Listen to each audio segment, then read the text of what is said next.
വിഷ്ണു ശാലിനിയുടെ ഇന്നത്തെ എപ്പിസോഡിൽ ശാരദാമ്മ പോയ ശേഷം രാഘവൻ നായർക്ക് ഒരു വലിയ നന്ദി വന്ന് പറയുകയാണ് ശാലിനി സത്യാമ്മയുടെ മനസ്സ് ഇത്രയും വേഗം മാറ്റിയതിനൊക്കെ. പിന്നീട് പ്രീതിയുടെ കാര്യം ആലോചിച്ച് വിഷമിക്കേണ്ട, അതിനൊക്കെ ഒരു വഴി തെളിയുമെന്ന് പറഞ്ഞ് വിഷ്ണുവിനെയും ആശ്വസിപ്പിക്കുന്നുണ്ട് ശാലിനി. തുടർന്ന് ശാലിനി പറയുകയാണ് രാഘവൻ നായർ പറയുകയാണ് ശാരദ എന്തായാലും സുസ്മിതയെ അവിടേക്ക് ക്ഷണിക്കാത്തത് നന്നായി, അല്ലെങ്കിൽ ഇതിലും എന്തെങ്കിലും ഒരു ശകുനം അവൾ മുടക്കിയേനെന്ന്. അന്നേരം അതൊന്നും കാര്യമാക്കണ്ട, അല്ലെങ്കിലും അവൾ അവിടേക്ക് എത്തും, എന്തെങ്കിലും കുഴപ്പമുണ്ടാക്കും, അത് നമുക്ക് തടയണം എന്നൊക്കെ ശാലിനിയും പറയുന്നുണ്ട്. പക്ഷെ അതേസമയവും പ്രീതിയുടെ കാര്യം ആലോചിച്ച് ആകെ വിഷമിച്ച് മൗനമായിട്ട് തന്നെ ഇരിക്കുകയാണ് വിഷ്ണു. തുടർന്ന് സത്യാമ്മയുടെ റൂമിലേക്ക് എത്തി സുസ്മിത നാളെ ഞാനും ശാരദാമ്മയുടെ വീട്ടിലേക്ക് ദാമ്പത്യ പൂജയ്ക്ക് പങ്കെടുക്കാനായിട്ട് വന്നോട്ടെ എന്ന് ചോദിക്കുകയാണ്. അന്നേരം അത് മോളെ എന്ന് പറയുകയാണ് സത്യാമ്മ. അന്നേരം അങ്കിളിൻ്റെ കാര്യം ആലോചിച്ചിട്ടല്ലേ ഞാൻ പൊന്നിയുടെ അടുത്ത് എല്ലാം പറഞ്ഞ് ഏർപ്പാടാക്കിയിട്ടുണ്ട് എന്ന് സുസ്മിത പറയുകയാണ്. പക്ഷെ തിരിച്ച് മറുപടി ഒന്നും പറയാതെ സത്യാമ്മ നിൽക്കുമ്പോൾ സുസ്മിത വീണ്ടും സെൻറ്റിമെൻ്റൽ ഡയലോഗ് അടിക്കുകയാണ്.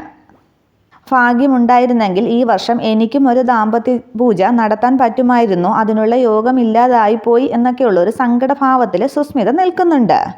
ഇനി അത് കാണാനുള്ള ഭാഗ്യമെങ്കിലും എനിക്കുണ്ടാവുമോ ആൻറ്റി എന്നൊക്കെ സങ്കടമൊക്കെ വരുത്തി സുസ്മിത ചോദിക്കുന്നത് കേട്ട് അതെങ്കിലങ്ങ് മനസ്സലിയുകയാണ് സത്യാമ്മയ്ക്ക്.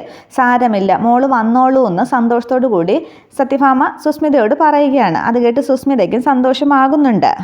ആ ദാമ്പത്യ പൂജ എങ്ങനെയെങ്കിലും മുടക്കാൻ ഒരവസരം കിട്ടിയതിൽ സന്തോഷിച്ച് സുസ്മിത സത്യാമ്മയ്ക്ക് താങ്ക്സ് ഒക്കെ പറഞ്ഞ് ഒരു ഉമ്മയൊക്കെ കൊടുത്തതിന് ശേഷം തുള്ളിച്ചാടി റൂമിന് പുറത്തേക്ക് പോകുന്നുണ്ട്. വിഷ്ണുവേട്ടനൊപ്പം ദാമ്പത്യ പൂജയ്ക്ക് അങ്ങനെ നിന്നെ അങ്ങ് കയറൂരി വിടാനായിട്ട് പറ്റുമോ ശാലിനി? നിന്റെ കഴുത്ത് ഞെരിക്കാനായിട്ട് എന്തെങ്കിലും ഒരു ആയുധം കിട്ടുമോ എന്ന് നോക്കട്ടെ എന്നൊക്കെ പറഞ്ഞ് സുസ്മിത അത് മുടക്കാനുള്ള വഴികൾ ആലോചിക്കുകയാണ്. തുടർന്ന് കാണിക്കുന്നത് വസുമതിയുടെ വീട്ടിൽ പ്രീതി സത്യാമ്മയും വിഷ്ണുവും കൂടി വന്നതും അവരെ സത്യഭാമ വസുമതി അപമാനിച്ച് അയച്ചു വെക്കുമൊക്കെ ഓർത്ത് വിഷമിച്ചിരിക്കുകയാണ്. ഈ സമയത്താണ് അർജുൻ പ്രീതിയുടെ അടുത്തേക്ക് എത്തുന്നത്. പ്രീതിയുടെ വിഷമാവസ്ഥയൊക്കെ കണ്ട് അർജുൻ പറയുകയാണ്, നിന്നെ ഞാൻ എവിടെയൊക്കെ നോക്കി, നീ ഇവിടെ ഇരിക്കുകയായിരുന്നോ? സാരമില്ല, ദാമ്പത്യ പൂജ ഇതിനേക്കാൾ ഗ്രാൻഡായിട്ട് നമുക്ക് അടുത്ത വർഷം ചെയ്യാമെന്ന്. പൂജയിൽ പങ്കെടുക്കാൻ പറ്റാത്തതിലുള്ള വിഷമമൊന്നുമല്ല. അമ്മ എത്ര ആശയോടുകൂടിയായിരിക്കും എന്നെ വിളിക്കാനായിട്ട് വന്നത്. അമ്മയുടെ മനസ്സ് എത്ര വിഷമിച്ചിട്ടുണ്ടാകും. ഇതൊക്കെ ഓർത്താണ് എനിക്കിപ്പോൾ സങ്കടം എന്ന് പറഞ്ഞങ്ങ് കരയുന്നുണ്ട് പ്രീതി. എൻ്റെ അമ്മയുടെ സ്വഭാവം നിനക്കറിയില്ലേ, രണ്ടാളും തമ്മിൽ ചേരില്ല, സാരമില്ല എന്നൊക്കെ പറഞ്ഞ് അർജുൻ വീണ്ടും ആശ്വസിപ്പിക്കുന്നുണ്ട്. ഈ സമയത്താണ് ശാലിനി അർജുനെ ഫോൺ ചെയ്യുന്നത്. അന്നേരം ശാലിനി ഇവിടെ നടന്ന സംഭവങ്ങളൊക്കെ അറിഞ്ഞിട്ടുണ്ടാകുമോ എന്ന് പ്രീതി ചോദിക്കുന്നുണ്ട്. തുടർന്ന് ശാലിനി അർജുനോട് ചോദിക്കുകയാണ്, സംഭവങ്ങളൊക്കെ അറിഞ്ഞോ എന്ന്. ഞാൻ അറിഞ്ഞു, ഞാനിവിടെ ഇല്ലായിരുന്നു, കോടതിയിൽ നിന്ന് വന്നപ്പോഴാണ് കാര്യങ്ങളൊക്കെ അറിഞ്ഞതെന്ന് അർജുൻ പറയുകയാണ്. തുടർന്ന് ശാലിനി പറയുകയാണ്, അതൊക്കെ പോട്ടെ, ഞാനിപ്പോൾ വിളിച്ചത് നിങ്ങളെ ദാമ്പത്യ പൂജയ്ക്ക് ക്ഷണിക്കാനാണെന്ന്. അന്നേരം അത് ശാലിനി എന്നും പറഞ്ഞ് ഉത്തരമില്ലാതെ നിൽക്കുകയാണ് അർജുൻ. അന്നേരം ഫോൺ ഇങ്ങ് തന്നേന്നും പറഞ്ഞ് പ്രീതി ഫോൺ പിടിച്ച് വാങ്ങുകയാണ്. ഫോൺ വാങ്ങിയ പ്രീതി പറയുന്നുണ്ട്, എനിക്കൊരു പൂജയിലും പങ്കെടുക്കാനായിട്ട് വയ്യ, എനിക്കിനിയും നാണം കെടാനായിട്ടും വയ്യ, ഒരു പൂജയിലും എനിക്ക് പങ്കെടുക്കണ്ട, നീ പറയുന്നതൊന്ന് കേൾക്ക് എന്നൊക്കെ എനിക്കല്പം മനസ്സമാധാനം മതി എന്നൊക്കെ പ്രീതി ശാലിനിയോട് പറയുകയാണ്. തുടർന്ന് ഫോൺ സ്പീക്കറിലിടാൻ പറഞ്ഞിട്ട് ശാലിനി പറയുകയാണ്, ശാരദാമ്മയുടെ വീട്ടിലാണ് ദാമ്പത്യ പൂജ നടക്കുന്നത്. എൻ്റെയും പ്രീതിയുടെയും ശാരികേച്ചിയുടെയും ദാമ്പത്യ പൂജയ്ക്ക് വേണ്ടിയിട്ടുള്ള എല്ലാ ഒരുക്കങ്ങളും അമ്മ ചെയ്തു വച്ചിട്ടുണ്ട്, നിങ്ങളൊന്ന് വന്നു തന്നാൽ മാത്രം മതിയെന്ന്. എൻ്റെ വീട്ടിൽ വച്ചായതുകൊണ്ട് വസുമതി ആൻറ്റി എന്തായാലും അറിയാൻ പോകുന്നില്ല, നിങ്ങൾ എന്തായാലും വന്നിട്ട് നമുക്ക് പങ്കെടുക്കാമെന്നൊക്കെ ശാലിനി പറയുന്നുണ്ട്. അന്നേരം അമ്മ എന്ന് പറഞ്ഞ് വീണ്ടും സംശയിക്കുകയാണ് അർജുൻ. അന്നേരം നിങ്ങൾ അന്ന് പ്ലാൻ ചെയ്ത ഒരു ഒളിച്ചോട്ടത്തിൻ്റെ അത്രയും ഒന്നും സമയം വേണ്ട, ഇത് അരമണിക്കൂറിലത്തെ കാര്യമല്ലേ ഉള്ളൂ വക്കീലെ, എങ്ങനെയെങ്കിലും എത്താൻ നോക്കെന്ന് ശാലിനി പറയുകയാണ്.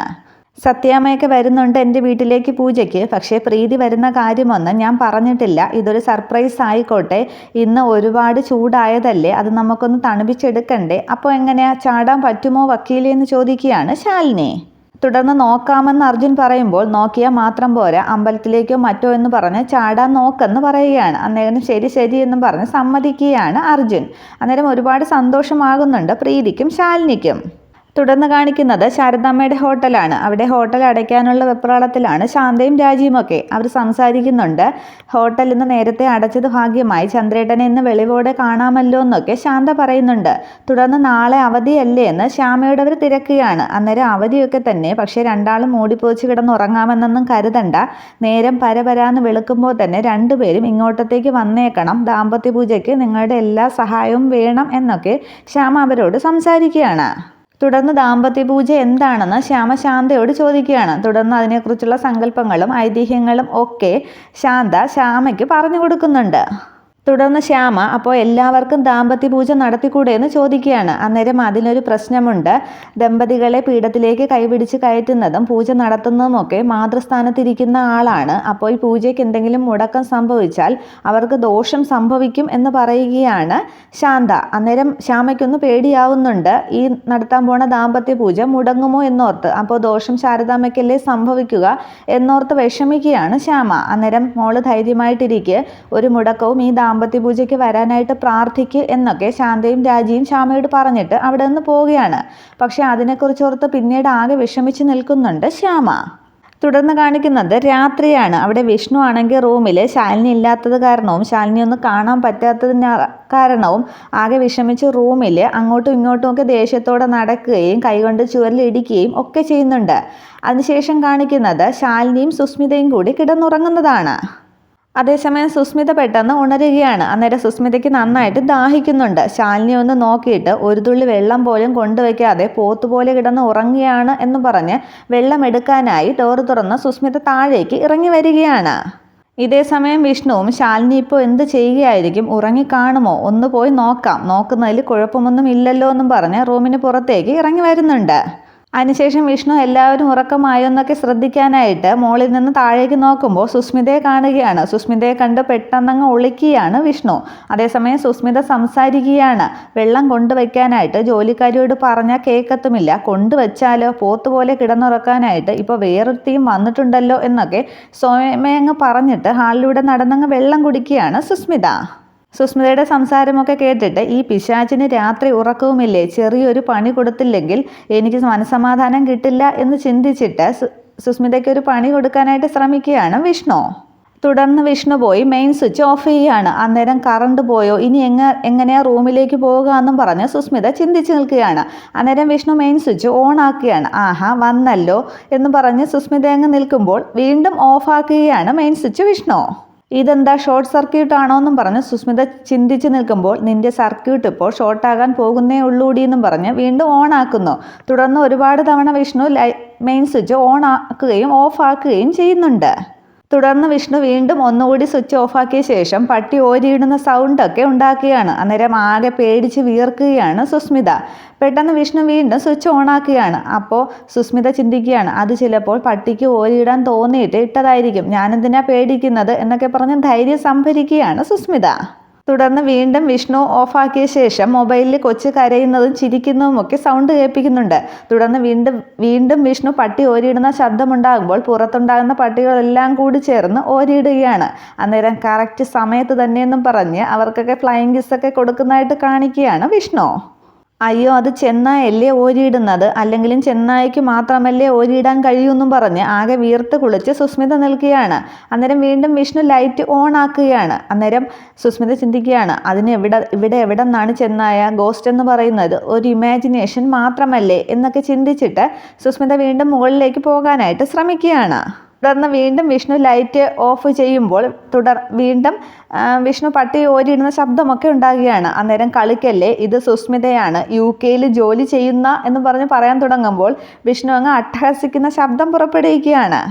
തുടർന്ന് യക്ഷി ചിരിക്കുന്ന ശബ്ദമൊക്കെ വിഷ്ണു പുറപ്പെടുവിക്കുകയാണ്. അത് കേട്ട് പേടിച്ച് സെറ്റിയുടെ പിറകിലേക്ക് ഒളിക്കുന്ന സുസ്മിത കരുതുകയാണ്, പ്രേതം ചിലപ്പോൾ UK പറ്റി കേട്ടിട്ടില്ലായിരിക്കും, അതായിരിക്കും ചിരിക്കുന്നത് എന്നൊക്കെ ചിന്തിച്ച് പേടിച്ച് വിറച്ച് സെറ്റിയുടെ പിറകിലേക്ക് ഇരിക്കുകയാണ് സുസ്മിത. സുസ്മിതയോട് കളിക്കല്ലേ, എന്നെ നിങ്ങൾക്ക് ഓർമ്മയുണ്ടല്ലോ എന്നൊക്കെ സുസ്മിത ചോദിക്കുകയാണ്. അന്നേരം വിഷ്ണു ലൈറ്റ് ഓൺ ആക്കുന്നു. അന്നേരം ആഹാ എല്ലാം പോയല്ലോ, അപ്പോൾ പേടിയുണ്ടല്ലോ എന്നും പറഞ്ഞ് സുസ്മിത വീണ്ടും അങ്ങ് മുകളിലേക്ക് കയറാൻ തുടങ്ങുമ്പോൾ ലൈറ്റ് വീണ്ടും ഓഫ് ആക്കിയിട്ട് ഇനി അടുത്ത പരിപാടി തുടങ്ങാമെന്ന് പറഞ്ഞ് ഒരു പുതപ്പെടുത്ത് തലയിലൂടെയൊക്കെ മൂടിയിട്ട് പതുക്കെ ഇഴഞ്ഞു ചെന്ന് സുസ്മിതയുടെ പുറകിലേക്ക് വന്ന് നിൽക്കുന്നുണ്ട് വിഷ്ണു. എന്നിട്ട് തറയിലിരുന്ന ശേഷം വീണ്ടും അട്ടഹസിക്കുന്ന ശബ്ദം പുറപ്പെടുവിക്കുകയാണ്. അതിനുശേഷം വിഷ്ണു രാഘവൻ നായരുടെ വീൽ ചെയർ സുസ്മിതയുടെ ഫ്രണ്ടിലേക്ക് തള്ളിവിടുന്നുണ്ട്. അന്നേരം വീൽ ചെയർ തനിയെ നീങ്ങി വരുന്നത് കണ്ട് ആകെ പേടിച്ച് സുസ്മിതയുടെ കയ്യിൽ നിന്നും ബോട്ടിലങ്ങ് താഴേക്ക് വീഴുന്നുണ്ട്. എന്നിട്ട് നിലവിളിക്കാനായിട്ട് പോകുന്ന സുസ്മിത പെട്ടെന്നങ്ങ് വാ പൊത്തി കണ്ണും തള്ളി അവിടെ നിൽക്കുകയാണ്. തുടർന്ന് വിഷ്ണു വീണ്ടും അങ്ങ് അട്ടഹസിക്കുകയാണ്. ഇത് അങ്ങേരുടെ വീൽ ചെയർ അല്ലേ, അയാളുടെ എവിടെ പോയി എന്നും പറഞ്ഞ് രാഘവൻ നായരെ ചുറ്റും നോക്കുകയാണ് സുസ്മിത പേടിയോടുകൂടി. ആ രാഘവൻ നായർ ചത്തോന്നും പറഞ്ഞ് സുസ്മിത വീണ്ടും പരിഭ്രമിച്ച് ചുറ്റുമൊക്കെ നോക്കുന്നുണ്ട്. അന്നേരം വീണ്ടും വിഷ്ണു പട്ടി ഓരിയിടുന്ന ശബ്ദമുണ്ടാക്കുകയാണ്. അന്നേരം ആകെ പേടിച്ച് വിയർത്ത് കുളിച്ച് നിൽക്കുകയാണ് സുസ്മിത.